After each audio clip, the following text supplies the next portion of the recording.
Hello, uh, I hope you're well. Good evening, good morning, or good afternoon, wherever you are. This is Ben Wabuke. I I love the Lord and I thank God for being here. And today I want to make a presentation on. I'm doing a presentation on the moral argument for God's existence. I know there are many arguments that have been fronted about God's existence, but the moral argument to me is also one of an argument I consider to be most compelling argument when it comes to the arguments for God's existence. So I'm going to talk about the moral argument, and I am going to argue that morality cannot be justified without God. And as you follow me through, you will be able to see that there is no adequate basis for morality except that God has existed. So this is the outline. One, I'm going to do a defense of the argument and then answer several objections that are raised to this argument, sorry, and then we will conclude this presentation. So as part of introduction, today, if you share the gospel, some of the things you're going to come across in our culture right now is people are going to say, the Bible was used in the enslavement of Africans, or the Old Testament God was a cruel God. The presence of pain in the world makes God's existence implausible. Some will, and one of the things that you notice that all of these are moral objections that people do raise. Take the slavery issue, for example. As Africans, all of us will agree unanimously that it was a heinous crime against against Africans, and rightly so. But we must ask an important question: what makes slavery bad? By what standard do we consider slavery to be bad? Now, inwardly, every human being has a sense of justice. There is an inner knowledge of good and evil. That is why such moral questions are raised. We feel we have an obligation towards one another. We know one thing to be wrong and another right. We cry for justice when our rights are violated. So, what explains this moral sense that humanity has? Is there an objective standard, or are these social conventions or personal preferences? Doesn't this fact cry for a transcendent explanation? And we will answer that question as we proceed. Now, I'll go ahead and state the argument. So there are many variations of the argument, but I will go with this version. So premise one, every law has a moral lawgiver. Premise two, there is a moral law. The conclusion, therefore, there is a moral lawgiver. Now, the logic of this argument is airtight because the conclusion necessarily follows from the premises. Now, premise one is evident. Of course, we know that premise one is undeniable. There can be no laws without lawmakers. There can be no legislations without legislators. So the premise that I'm going to defend here is premise two. So is there a moral law? And is it objective? And by objective, I mean, is it independent of people's opinions? And if that is true, then the conclusion necessarily follows from those two premises. Norman Geisler and Frank Turek, in an exciting book, I Don't Have Enough Faith, Being Atheist, which is a good read that we should consider reading. They give 8 reasons why we know the moral law exists. Now, I will not be able to discuss all of them. If you can grab the book and then go through it, you're going to enjoy your read. But they give 8 reasons as to why we know the moral law exists, and I'm going to make a mention of around 3 of them in our discussion. Number 1, that the moral law is undeniable. We cannot deny it. We know it by our reactions. As I mentioned previously, you just need someone to violate your rights, and then you will know that there is a moral law that exists. Okay? It is the basis for human rights. It is the unchanging standard of justice. We decide how do we know one thing to be right and another one to be wrong, right? It defines a real difference between moral positions. Mother Teresa was a saint on the other side, and then Hitler, who was a dictator and killed many innocent people. Since we know what's absolutely wrong, there must be an absolute standard of rightness. The moral law is the ground for political and social dissent. People people might not be rising up against, let's say, um,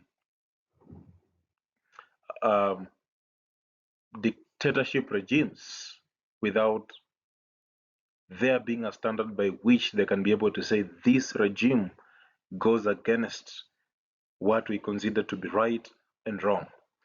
Now, the moral law, if there were no moral law, then we wouldn't make excuses for violating it. The reason as why we make excuses for doing wrong things is because there is a moral law which we are violating. Now, if we go back to the issue of slavery, because it is a thorny issue right now in our context, think about slavery again, right? And slavery, if you think about slavery clearly, it will tell us that the moral law is undeniable. How does it do so? Because the horrors of the transatlantic slave trade in particular, its memories are still fresh with us. By all means, it was wrong. But why was it wrong? It's because there is a moral law by which we judge one act to be wrong and one to be right. What right will we have? What right will we have to cry against slavery? Thanks be to the Christians who took the Bible seriously and fought tooth and nail for its abolition. And now, let me make a mention of moral relativism here. There are people who call themselves moral relatives. Now, moral relativism is the view that everyone has his own morality. To one, adultery is wrong, but to another, adultery is right. While individuals can claim to be moral relativists, they can only do this theoretically. It is practically impossible to live like that. Why? Because you just need to violate the right of a relativist, and then you will realize that they don't really live as per that view. Okay? They believe in absolutes. After all, they think they're absolutely right. No relativist will agree that it is okay to be robbed or to be killed. While some people can be sexual relativists, they will ironically demand faithfulness from their spouses. And that is evidence that there is a transcendent moral law by which we hold people to account. Okay? Now let us consider the issue of human rights, for example. What is the foundation of human rights? Is it culture or is it government? You can clearly see that culture and government cannot decide if one has right to life. Okay? Can rape be right simply because a society has unanimously agreed that it is right? Political and social dissent is evidence for an objective moral law. As Kenyans, as Africans, we fought against colonialism. Why? Because we believed that freedom is a right that was taken away, and we had a right to fight to restore freedom. And this only makes sense if there is a law that is above human laws.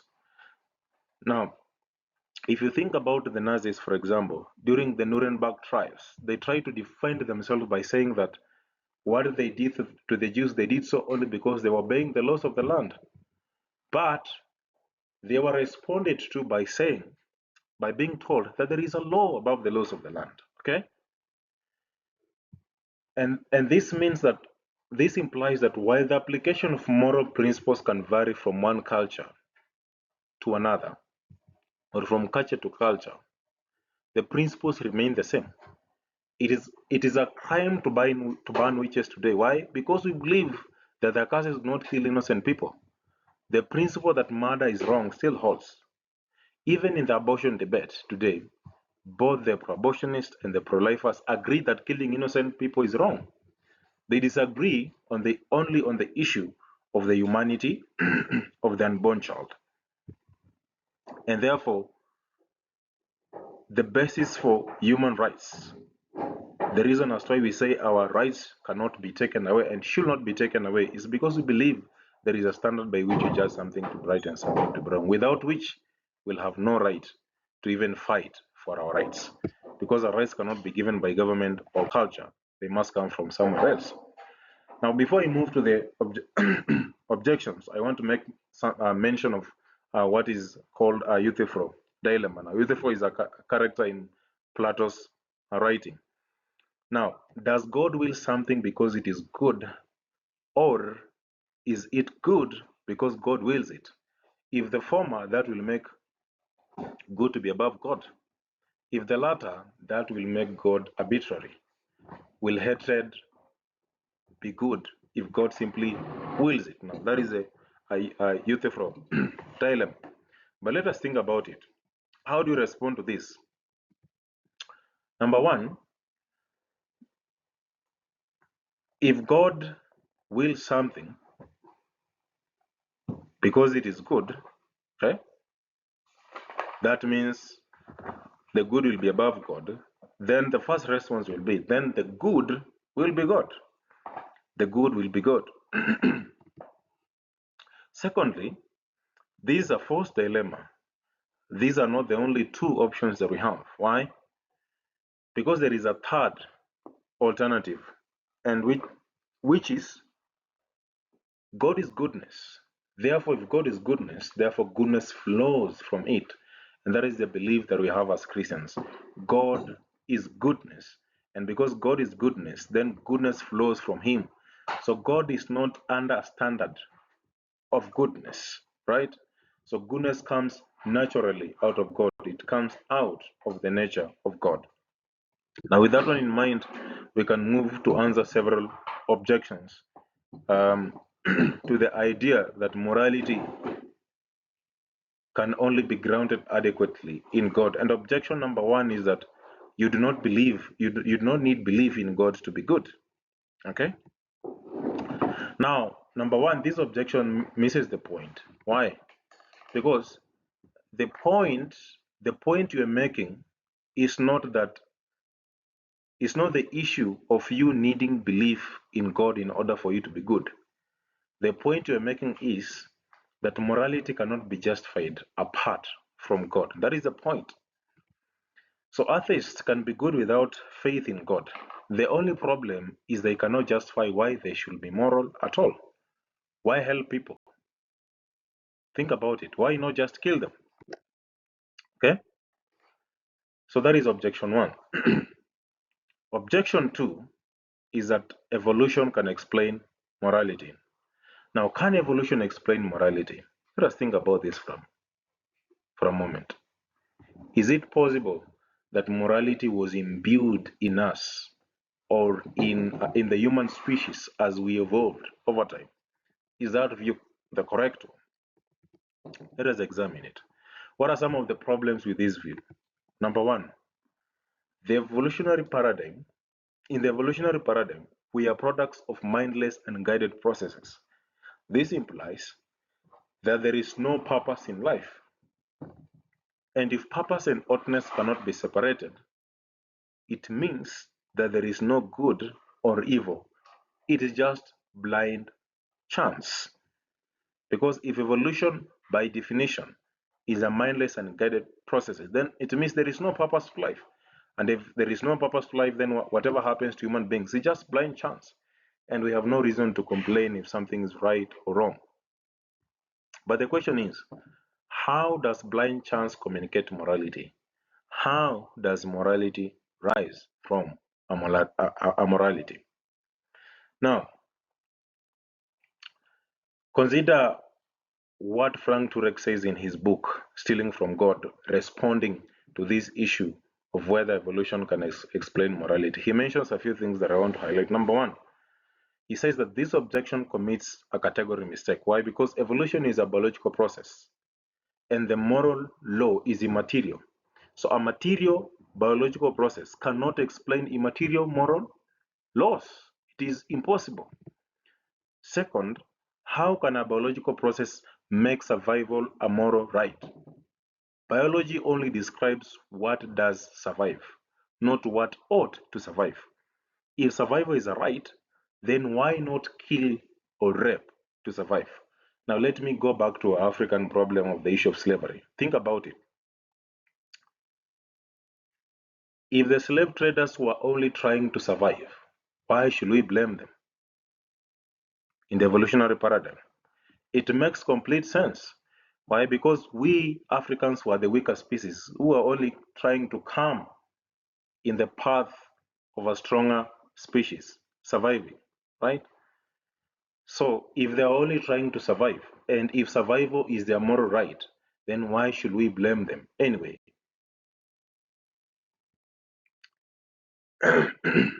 He continues to say that if evolution is a process of change, that also means that morality will change because evolution is a process of change. So the question is, will there come a time when enslaving people is right, or sex trafficking young girls is okay? That is absurd. It is very absurd. Some claim that evolution gives us some kind of social contract, but Frank Turek asks, but will it be immoral to violate the contract? If it is immoral, then by what standard? If the standard is evolutionary morality, that amounts to circular reasoning. Okay? So why should I not violate the so-called social construct? If I'm not supposed to violate that social contract, I have to look outside of evolution in order for me to get an answer for that. Do we need to cooperate to survive? But why should we? Criminals survive well without even cooperating with others. Now let us think about Darwinism for a moment. Darwinism itself is insufficient to explain morality. Why? As a matter of fact, Hitler applied Darwinism and unleashed the most horrendous systematic extermination of innocent human beings. And Hitler is a quintessential example of the logical conclusion of holding to principles of Darwinism. This is what he writes in his Mein Kampf. He says, if nature does not wish that weaker individuals should mate with superior race, she wishes, even less, that a superior race like the German race should intermingle with an inferior race like the Jewish, because in such a case, her efforts throughout hundreds of thousands of years to establish an evolutionary higher stage of being may thus be rendered futile. That is Hitler in his Mein Kampf. And he correctly applied the Darwinist principles and he exterminated many innocent human beings. Objection 3. Science can explain morality. Now, there are people who hold this view that science can explain morality. But what are the problems with this view? Number one, the question is not what method should we use to determine what is moral, but what actually makes something moral. That is what Frank Turek. So this objection misses the point, and it's Sam Harris who talks about this and says that science can actually explain morality. But as Frank Turek says, the point is not what we use to determine morality. The point is what actually makes something moral, right? Another point to note is that the scientific enterprise must borrow morals from somewhere else. Science cannot tell you whether it is right or wrong to fabricate data. Science can give you a gun, but it can't tell you that shooting someone is wrong, right? Science can give you the methods of doing experiments and all that, but why should you not forge data in order for you to make it through science, all right? Again, science helps us determine what contributes to human flourishing. And what contributes to human flourishing is moral. Otherwise, it is immoral. Now, Abdu Murray, in his book The Grand Central Questions, says that people who believe in God also flourish. Now, if people who believe in God also flourish, why then should we not foster religious belief on that premise? Because the argument here is science, there is a way that science helps the humanity to flourish, and that which helps humanity to flourish, that is what makes that is what is moral. Okay, but if then belief in God makes people flourish, and the studies which say that people who believe in God do flourish, then why not foster religious belief on that account? Okay,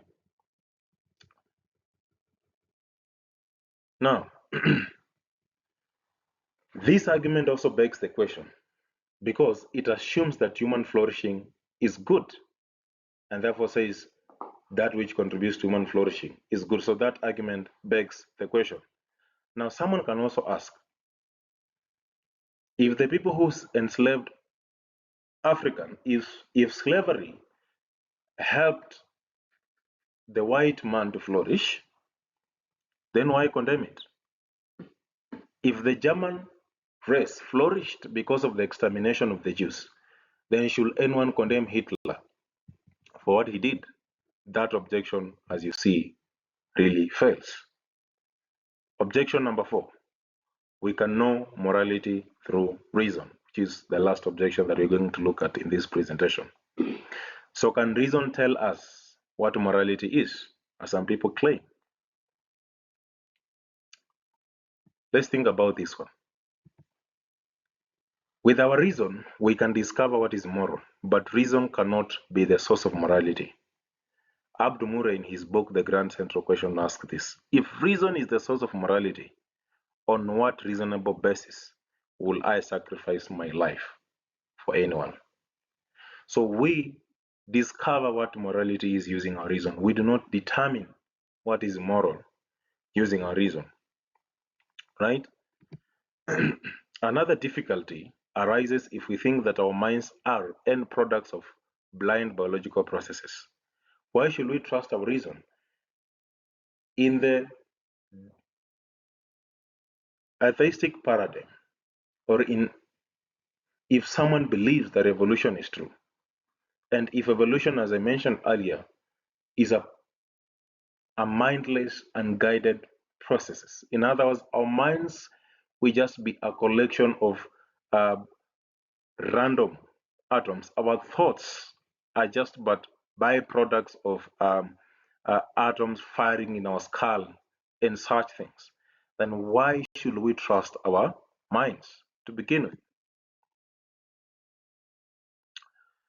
So as we move to the conclusion, one of the things we notice as we have gone through this argument and discussed through this argument is that there is a moral law, and that moral law is objective and it is transcendent. And as we have seen that alternative explanations to this one fail. So what is the conclusion? The conclusion therefore is that God is the only reasonable explanation for morality. Without him, anything is justifiable. We can justify anything. If God does not exist, therefore anything is permissible. As C.S. Lewis said that he was wondering what he compared the world to when he considered the world to be unjust. Because you cannot call a line crooked unless you have some idea of what a straight line is. And therefore, morality as it is, the best explanation for its existence, is God. So, if there is a moral law, then there exists a moral lawgiver. That moral lawgiver is God. So may the Lord bless you as you think through this discussion. Have a good time. Thank you.